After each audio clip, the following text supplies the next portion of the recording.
तमाम साथियों को बहुत बहुत धन्यवाद। ये जो प्रेस कॉन्फ्रेंस आज का रखा गया है, आप सभी को जैसे कि पता होगा कि वजीरगंज थाना अंतर्गत ग्राम सुढ़नी में जो घटना घटी है वो केवल उस परिवार के लिए नहीं बल्कि पूरे जिला के लिए, पूरे राज्य के लिए शर्मसार करने वाली घटना है। 6 तारीख के रात्रि को एक दलित परिवार के यहाँ, जिस घर में खुशियों का माहौल था, केवल एक जाति आधारित गाना बजाने को लेकर के उसके पूरे परिवार को वर्चस्व रखने वाले, सामंतवादी मानसिकता रखने वाले, जाति मानसिकता रखने वाले कुछ गुंडों के द्वारा, अपराधियों के द्वारा पूरे परिजन को के साथ बर्बरता तरीके से मारपीट किया जाता है। जिस परिजन में खुशियों का माहौल था, जिस घर में उनके परिवार के कई अन्य परिजन बाहर से आए हुए थे, परिवार के रूप में आए हुए थे, उन सभी को भी नहीं छोड़ा गया। लगभग 1 दर्जन भर लोग गंभीर रूप से घायल थे और मगध मेडिकल में उनको भर्ती करवाया गया है। अभी भी उनमें से बहुत सारे लोग जो हैं इलाजरत हैं। लेकिन समझने वाली बात यह है कि अपराधी तो घटना को अंजाम दे दिए, लेकिन जिनके ऊपर ये जिम्मेदारी थी, जिस वर्दीधारियों के ऊपर, उनके द्वारा जो चूक की गई है, उस चूक के खिलाफ भी हम आर्मी आवाज उठाने का काम किया था। वो चूक ऐसा है कि जब घटना घटी, परिवार के लोगों ने थाना को फोन किया, सूचित किया। वहां के जो थानेदार हैं ओझा गोस्वामी, वो इतना भ्रष्ट और करप्ट व्यक्ति हैं कि वहाँ के आसपास के गांव में बहुत सारे दारू के भट्टी चलती है, उनके लोगों को अपने थाना में बैठा करके दलाली करने का काम करते हैं। कुछ वहाँ के जनप्रतिनिधियों को बैठा करके दलाली करने का काम करते हैं, पैसा कमाने का काम करते हैं। वही लोगों के द्वारा ये भी अपराध को अंजाम दिया गया था। और वजह वही रही कि जब थाना को फोन किया जाता है तो थाना कान में तेल डाल के सोए रहती है। तब ये लोग डायल 112 को फोन करते हैं, जानकारी देते हैं। डायल 112 आती है घटनास्थल पे, और जो गंभीर रूप से घायल होते हैं लोग, उनको 4-5 लोगों को अपने साथ बैठाते हैं और बोलते हैं कि थाना को हम सूचित करते हैं, थाना आकर के आप लोगों को भी ले जाएगा। लेकिन देखते हैं कि बहुत सारे लोगों को बहुत ब्लडिंग हो रहा है, कुछ परिजन को लेकर भी थाना गई है, तो हम लोगों को भी धीरे धीरे ही सही हमें थाना तक, हॉस्पिटल तक पहुंचना चाहिए। ये लोग अपने घर से निकलते हैं, घर का, गांव का, और वो जो थाना है या जो अस्पताल है वजीरगंज, वहाँ की दूरी जो है वो लगभग 7 से 8 किलोमीटर की है। और वहाँ पे कोई भी साधन संसाधन आवागमन का नहीं। ये लोग पैदल ही रात में निकलते हैं, सुनसान एरिया है। वहाँ पे थाना को सूचना मिलने के बाद फिर थाना भी आती है, थाना का भी एक गाड़ी आता है और उनके कुछ परिजनों को फिर अपने साथ बैठाता है। गाड़ी में जगह होते हुए भी जो पीड़िता है, जिनके साथ सामूहिक दुष्कर्म का मामला है, उनको हाथ पकड़ के उस थाना के कर्मियों के द्वारा उस सुनसान जगह पे सड़क पे उतार दिया जाता है और कहता है कि तुम्हारे साथ कोई घटना नहीं घटी है, तुम घर वापस जाओ। आप समझिए कि आधी रात में सुनसान जगह पे महिला को जगह रहते हुए गाड़ी में आप उतार दिए, और उसी का परिणाम ये हुआ कि वहां से एक अपराधी के संगत में रहने वाले व्यक्ति जा रहा था। वो देखा कि आनंद पासवान, जो पीड़िता के पति हैं, वो अपने परिवार के साथ थाना को जा रहे हैं। तो ये लोग उन अपराधियों को सूचित करता है कि आनंद पासवान अपने परिवार के साथ थाना जा रहा है। इनके अंदर का जो है अहम जाग जाता है कि हम लोग इतना पावरफुल हैं, हमारे अंदर में थाना रहती है, हमारे अंदर में यहाँ के अधिकारी रहते हैं, और इनकी इतनी हिम्मत कि ये लोग जाकर के हमारे खिलाफ मुकदमा दर्ज करवाएंगे। ये लोग वहां पे आते हैं, ये लोग जब देखते हैं कि वो अपराधी हमारा जानकारी दिया हमारा, तो वो लोग पास के प्लांट में जाकर के छिपने का काम करते हैं, हाथ गोड़ जोड़ते हैं। वहां के मुंशी जो रहता है उसको छुपा भी लेता है। ये अपराधी 7 से 8 के संख्या में आते हैं, 10 के संख्या में आते हैं, वहां पे खोजबीन करते हैं, नहीं मिलता है तो उस प्लांट तक पहुंचते हैं जहां वो लोग छिपे रहते हैं। वहां के जो चौकीदार है उसके साथ मारपीट करते हैं और बोलते हैं कि यही छुपा हुआ है। वो चौकीदार भी डर जाता है और गेट खुलने लगता है। तो आनंद पासवान को लगता है कि अब मेरी जान नहीं बचेगी, तो उसी घर के पीछे छोटा सा एक कोना है, वहां से कूद करके वो भाग जाते हैं।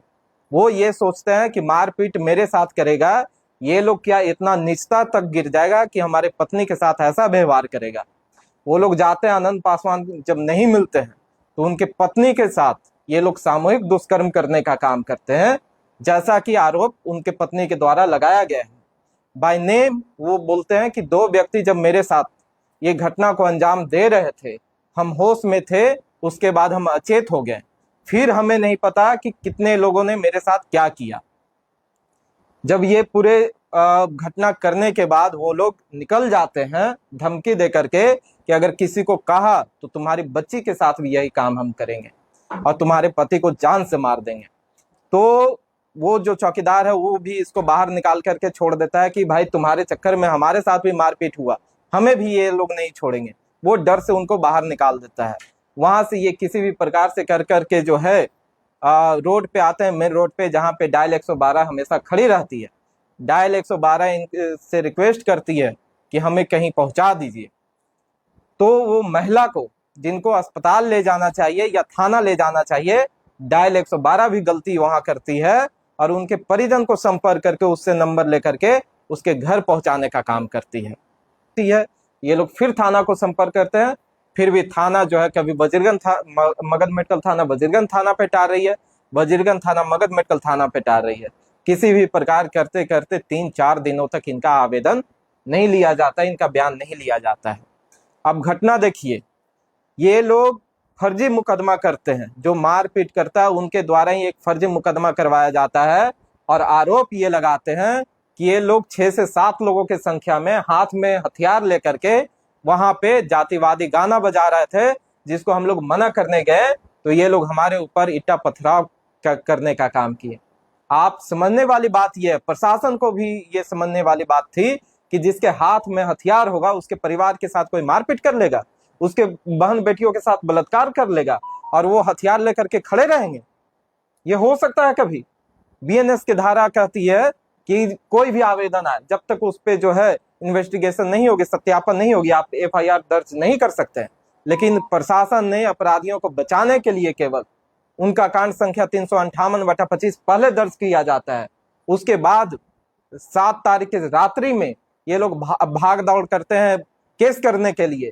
तो प्रशासन आती भी है वजीरगंज थाना से तो केवल इसके ससुर के बयान को आधार बना करके 361/25 कांड संख्या दर्ज करता है, लेकिन महिला के बयान को कहीं जो है उसमें ये नहीं किया जाता है, दर्ज नहीं किया जाता है एफआईआर में। हम लोगों तक जानकारी आती है कि हमारे साथ इतना बड़ा घटना हुआ, भीम आर्मी के लोगों तक जानकारी आती है, वहां के लोग हमें फोन करते हैं, हम अपने टीम के साथ वहां पे 10 तारीख को जाते हैं। वहां के विवरण सुनने के बाद हमें लगता है कि इसमें जो है डीएसपी से लेकर के थाना प्रभारी तक की इन्वॉल्वमेंट है और इन सभी की मिलीभगत से ही अपराधियों को संरक्षण देने का काम किया जा रहा है। तब हमने डायरेक्ट जो है एसपी साहब को फोन किया और पूरे घटना की जानकारी दी और बोला कि अगर आपने इसमें तत्काल महिला के बयान को दर्ज करके एफआईआर नहीं किया तो हम लोग सड़क पर उतरने का काम करेंगे। तब जाकर के एसएसपी साहब हरकत में आते हैं, डीएसपी साहब को भेजते हैं, डीएसपी साहब आते हैं, बयान दर्ज करते हैं, महिला के फॉरेंसिक जांच के लिए जो कपड़ा पहन रखी थी उसको ले जाने का काम करते हैं। लेकिन समझने वाली बात यह है कि दुष्कर्म जैसे मामला में 24 घंटा के अंदर जो है मेडिकल होना चाहिए, फॉरेंसिक जांच होना चाहिए, घटना स्थल जहां पे किया गया है वहां पे एफएसएल का टीम जाना चाहिए। ऐसा कुछ नहीं किया जाता है। यहीं पे से सवाल खड़ा होता है प्रशासन पे कि क्या प्रशासन के बिना सहयोग के साथ ये घटना हुई है? और ये प्रशासन का लापरवाही नहीं, बराबर का हिस्सेदार है इस अपराध में। इसलिए एसएसपी साहब से भी मिलकर के हम लोगों ने जो है आवेदन दिया और ये रिक्वेस्ट किया कि भाई इसमें जितने अधिकारियों की भी संलिप्तता है उन पे भी कार्रवाई होना चाहिए। खास करके वहां के जो थाना प्रभारी हैं उनके ऊपर तो एकदम कार्रवाई होनी चाहिए, निलंबित होना चाहिए और साथ ही साथ उन पे संलिप्त धाराओं में, बराबर के धाराओं में उन पे भी एफआईआर होना चाहिए। एसएसपी साहब ने आश्वासन दिया, सारी बात हुई। हम लोग 10 तारीख को, क्योंकि वहां के कुछ लोगों के द्वारा जो जातिवादी मानसिकता रखते हैं, जो अपराधियों के स्वजातीय लोग हैं, कुछ लोगों के द्वारा, सभी नहीं, क्योंकि हम जब गए थे उन परिवार से मिलने तो हमारे साथ सभी समुदाय के, सभी जात के लोग हमारे साथ थे। यादव समाज के लोग हमारे साथ गए थे उस स्थल पे, उस पीड़ित परिवार से मिलने। लेकिन जो मानसिक रूप से विक्षुब्ध हैं जो जातिवादी मानसिकता से पीड़ित हैं, उनके द्वारा वहां पे इसको जातिवादी रंग देने का काम किया जा रहा है। वहां पे जो है इसको उन अपराधियों को बचाने के लिए लगातार प्रयास किया जा रहा है। उन लोगों के द्वारा ही वहां पे हमारे खिलाफ भी जो है बयानबाजी किया जा रहा है कि भीम आर्मी के लोग आकर के यहाँ पे दंगा करवाना चाहते हैं। हम लोग केवल वहां पे इसलिए गए थे कि परिवार को यह एहसास हो कि समाज के लोग उनके साथ खड़ा है, वो हिम्मत ना हारे। साथ ही पूरी जानकारी भी हम तक पहुंचे। और आपको पता होगा कि जहां भी बड़ा नेता जाएंगे उनके कार्यकर्ता और समर्थक जाएंगे ही। क्या तेजस्वी यादव जाते हैं तो काफिला के साथ नहीं जाते हैं? क्या चिराग पासवान जाते हैं तो उनका काफिला उनके साथ नहीं जाता है? कोई भी नेता हो, जब वो जाते हैं तो उनका समर्थक, उनका कार्यकर्ता उनके साथ जाता ही जाता है। तो भीम आर्मी के प्रदेश अध्यक्ष गए थे तो क्या उनका समर्थक गया में नहीं है? क्या वो पीड़ित परिवार से मिलने के इच्छुक नहीं थे? तो वो लोग भी गए। हमारे पास 4 व्हीलर की अथी नहीं है, हम लोग 2 व्हीलर से चलने वाले लोग हैं, तो 100-150 2 व्हीलर से ही हमारे कार्यकर्ता वहां गए। लेकिन हमें ये है, जो हम पे आरोप लगाया जा रहा है, हमारा मुख्य उद्देश्य यही है कि उस आरोप को हम खंडित करें। हमें ये कहा जा रहा है कि भीम आर्मी के लोग वहां पे दंगा करवाना चाहते थे। आप बताइए कि क्या हम लोग वहां गए तो नारेबाजी किए, हुड़दंगा किए? क्या किसी जाति विशेष के नाम लेकर के गाली गलौज किए? क्या वहां पे जाकर के किसी समुदाय के खिलाफ बयानबाजी किए? किसी भी प्रकार का अगर कोई भी साक्ष्य आपको मिलता है तो आप हम पे FIR दर्ज करवाइए, आप हमारे नेता पे FIR दर्ज करवाइए। कहना तो आप चाहते हैं ऐसे बात करके। हमारी मानसिकता एकदम सीधा था कि परिवार को न्याय मिले, जो भी अपराधी होंगे उनको सजा मिले, और इसमें जो वहां के अधिकारी की संलिप्तता है उन पे भी कार्रवाई हो। हमारा पूर्ण रूप से उद्देश्य हमारा यही था। आज भी वहां के लोगों के द्वारा हमें धमकी दिया जा रहा है। वहां के जो सरपंच है वो वहां के समाज में जा जाकर ये बताने का काम कर रहे हैं कि देखो कैसे पासवान लोग एक होकर के यहाँ पे फंसाने का काम कर रहा है। अरे हम लोगों ने क्या किया? केवल वहां पे पासवान मिलने गया है? पूरे समाज के लोग गए हैं, जो संविधान में यकीन रखते हैं, जो न्याय में यकीन रखते हैं, जो समता समानता बंधुता में यकीन रखते हैं, जो ये चाहते हैं कि ऐसे अपराध किसी और बहन बेटी के साथ न घटे, वो सभी वहां गए थे। किसी जात के लोग वहां नहीं गए थे। वहां गया जिला के तमाम वो लोग गए थे जो सामाजिक के लोग हैं। और वहां पे ये भी किया गया कि हम जाने से पहले SSP साहब को फोन किए कि हम वहां पे जाने वाले हैं, हमारे नेता जाने वाले हैं, आप सुरक्षा व्यवस्था के मद्देनजर रखते हुए एस्कॉर्ट करने का काम करें, आप अपना प्रशासन के कुछ लोगों को भेजने का काम करें। लेकिन वहां से जो हमें नंबर मिला DSP साहब का, लाइन DSP का, उनसे भी हमने संपर्क किया। उन्होंने कहा थाना को बोलिए, थाना को भी हमने सूचना दिया। थाना अगले दिन तक, जिस दिन हम लोग जा रहे थे उस दिन तक कह रहा है कि हम गाड़ी भेज रहे हैं, हम खुद आ रहे हैं, लेकिन वो वहां नहीं आए। 1.5 घंटा के बाद वहां आते हैं। आप बताइए, हम लोगों का अगर गलत मानसिकता होता तो क्या हम सूचना देकर जाते? क्या हमारे हाथों में लाठी डंडा नहीं होते? इस प्रकार का कोई नहीं है। वहां पे आप जातीय दंगा भड़काने का काम आप कर रहे हैं, ऐसा मानसिकता नहीं रखें। बार बार हम रिक्वेस्ट कर रहे हैं, जो लोग हैं, किसी भी समाज का हो, किसी भी जात का हो, किसी के साथ भी घटना होता है, भीम आर्मी के लोग उन गरीब के साथ, मजलूमों के साथ, उस पीड़िता के साथ, पीड़ितों के साथ, पीड़ित परिवार के साथ खड़ा होने का काम करता है, और ये हमेशा से करता रहा है। आप सभी को अगर जानकारी नहीं हो तो एक जानकारी हम देने का काम करेंगे कि आरा में नरसंहार हुआ था यादवों का। 5 लोगों पे गोली चलाया गया था तथा कथित कहे जाने वाले सवर्णों के द्वारा। वहां पे जाकर के भीम आर्मी न्याय लड़ने का काम किया, न्याय की लड़ाई लड़ने का काम किया, जब इनका जात के आधार पर राजनीति करने वाले कोई लोग वहां नहीं गए थे, कोई नेता नहीं गया था। तो समझिए, हम लोग क्या केवल एक जात के लिए लड़ने वाले लोग हैं? पालीगंज में, पटना में यादव परिवार पे हमला हुआ, सबसे पहले वहां पे भीम आर्मी के प्रदेश अध्यक्ष PMCH में पहुंचते हैं, न्याय की लड़ाई लड़ते हैं। तो क्या हम लोग केवल एक जाति विशेष के लोग हैं? क्या हम लोगों का ये उद्देश्य है दंगा करवाने का? ये बात बार बार जो लाया जा रहा है, हमारे साथ भी बात हुई, उस रिकॉर्डिंग जो वायरल हुआ है उसमें भी आप यही सुने होंगे। कल जो वहां के लोगों के द्वारा PC किया गया उसमें भी यही कहा जा रहा है कि इनकी मानसिकता जो है दंगा भड़काने की थी। हम बार बार बोल रहे हैं, हमारी मानसिकता केवल ये है कि वहां शांति व्यवस्था स्थापित हो, परिवार को न्याय मिले, वो जो भी अपराधी हो, किसी भी जात का हो, उसको सजा मिले, संवैधानिक तरीके से सजा मिले, और अधिकारियों को जो जिसकी लापरवाही के वजह से ये घटना घटी है जिसकी अपराधियों के संरक्षण के वजह से ये घटना, बड़ी घटना घटी है, उसमें अपराधियों को भी बराबर का सजा मिले। और एसपी साहब से हम आखिरी बार यह रिक्वेस्ट करेंगे आपके माध्यम से, क्योंकि मिल करके भी उनसे किया है और आपके माध्यम से भी करना चाहेंगे कि आखिरी 7 दिन जो आपको दिया गया है, इस बीच में अगर हमें रिजल्ट प्राप्त नहीं होता है, उन अधिकारियों को आप सस्पेंड नहीं करते हैं और जो भी नामजद अभियुक्त हैं उनको आप तत्काल कार्रवाई नहीं करते हैं। डीएसपी साहब जो आवेदन लिए हैं, बयान लिए हैं महिला के, उस बयान में देखिए क्या गड़बड़ी किया गया है कि एक धारा में एफआईआर दर्ज किया गया है 70 के 1 में। वो महिला एससी एसटी से आती है, उस महिला के साथ उसके जात के आधार पर शोषण हुआ है, आपने एससी एसटी एक्ट नहीं लगाया, उसके साथ मारपीट हुआ है, आज भी वो महिला इलाजरत है, उसमें आप 109 नहीं लगाए हैं। उस महिला को धमकी दिया गया है, उसमें आप धमकी का मामला दर्ज नहीं कर रहे हैं। ये क्या दोगलापन है? क्या इस देश में गरीबों के लिए अलग से कानून व्यवस्था है? क्या बीएनएस का धारा अलग से बनाया गया है वंचित शोषित समाज के लिए? क्या दलितों के लिए अलग से कानून व्यवस्था बनाया गया है? बीएनएस का धारा अलग से लगाया जाएगा? ये सवाल है हमारा एसएसपी साहब से। आप ऐसे अधिकारियों पे भी नकेल कसे, नहीं तो भीम आर्मी बात होगी सड़क पर उतरने के लिए। और ये इस बार जो है कोई बर्दाश्त नहीं होगा एसपी साहब, कोई बर्दाश्त नहीं होगा। और उन अपराधियों से भी हम कहेंगे, और वो जो धमकी देने वाले लोग हैं, भाई आपको बात करना है तो सामने आकर के बात कर लीजिए, मिल बैठ करके बात करेंगे। हम लोग एक जगह के रहने वाले लोग हैं, एक समाज के लोग हैं। आप जब आपको लगता है आप हमको आह्वान कीजिए, हम लोग एक साथ बैठ करके बात करेंगे। लेकिन ये जाति आधारित जो है संरक्षण देने वाला काम ना करे, ये जातिवादी मानसिकता फैलाने वाले काम नहीं करें। हम लोग सभी की लड़ाई लड़ते हैं और सभी की लड़ाई लड़ते रहेंगे।